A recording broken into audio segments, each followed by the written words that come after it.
Thank you, Adam.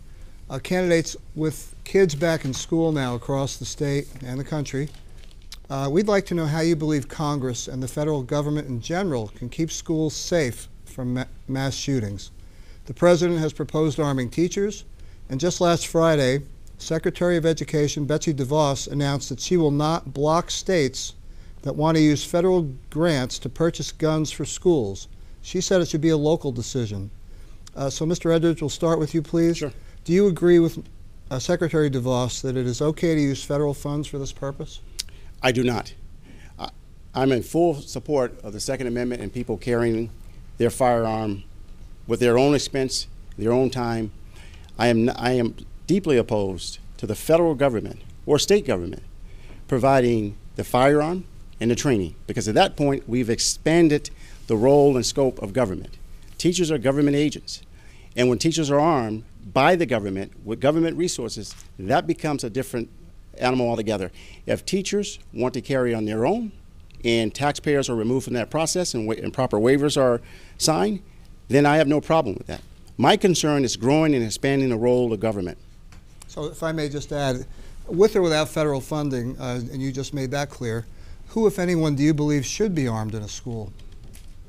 Well, I believe if an individual teacher wants to be armed, and that teacher is carrying a gun under the umbrella of John Doe as an individual person, absolutely, that's fine. I think if you remove the gun-free zones and you allow teachers to carry, as long as the government is not sanctioning that, not providing the training, not approving weapon systems and the firearms and the training, then I'm fine, because that extends the role and scope and power of government.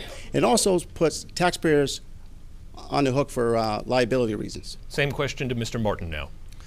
I don't think it's practical to say the government can't be involved, because inevitably you're dealing with public property, you're dealing with public employees, you're dealing with public safety. What I do believe is that there's no role for the federal government.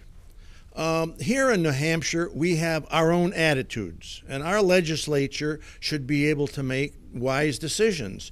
And I think the governor would probably say we should even leave it to the individual school boards. Maybe in Manchester we need a tighter policy. Maybe in some of the rural areas we don't. But I really believe that there's too much of this promising, the federal government does this, the federal government does that. I agree that we need less government, but I think we need some government. I'm not prepared for us all to run around with loincloths and rely on the Constitution. And so, Mr. Martin, in 30 seconds, if you would, please, who, if anyone, do you believe should be armed in a school?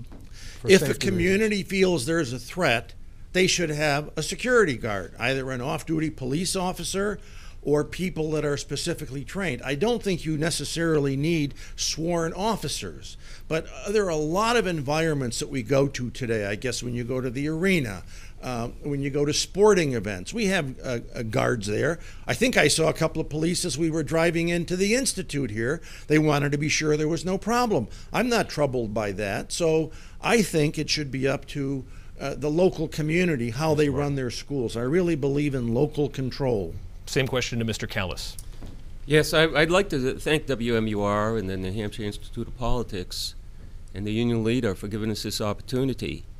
And I would say that I agree with Eddie Edwards on what he said. And leave it at that. Both on the federal funding and on who should be Yes. armed in school? Yeah. Okay, thank you. Same question to Mr. DeNaro. I don't believe teachers should be carrying around weapons unless they have, if they're coming straight from the military, or, my concern is their mental health, being around children all the time. Armed security guards, armed police officers, that's fine. I would like to say, though, on gun control in general, there should be a compromise reached where we say yes to assault weapons for people if they would like to carry assault weapons, not at schools, of course.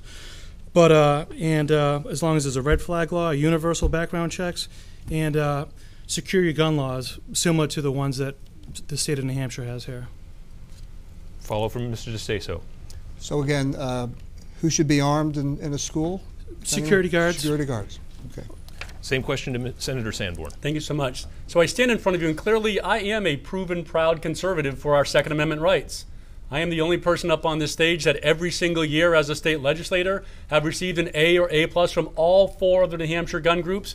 And I'm proud to say I'm the only person on this stage that has received an endorsement from the 2nd largest gun organization in America. So my home, my background, my life, I'm a pro-second guy, Adam, and I've been very clear about that. But this is what baffles me. This is what concerns me. We're seeing all this challenge in America, and no one thinks it's a real big issue to walk into a bank where our money isn't even kept anymore and have to pass by an armed security guard. People walk into a jewelry store or a retail store today through a locked door and past an armed guard.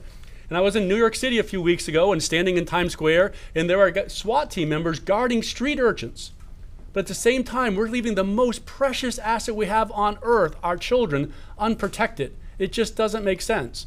Anyone who is wanting, able, and capable should have that ability to take care of our kids in case something goes bad. Follow from Mr. Just the DeSaso. federal funding aspect, Senator. What about that Betsy DeVos plan for distributing federal funding to the states to allow them to use that to purchase guns? Yeah, John, thanks. I think she walked it back a little bit, if I remember seeing in the paper the other day. Whether or not we can use federal funds to purchase firearms, well, we allow police departments and city departments. We do all types of grants. They buy Bearcats, a couple of years ago. I was kind of against the Bearcat thing. So today we use federal money in order to make sure that we can buy firearms to protect our citizens. So I guess I don't see a big problem with it.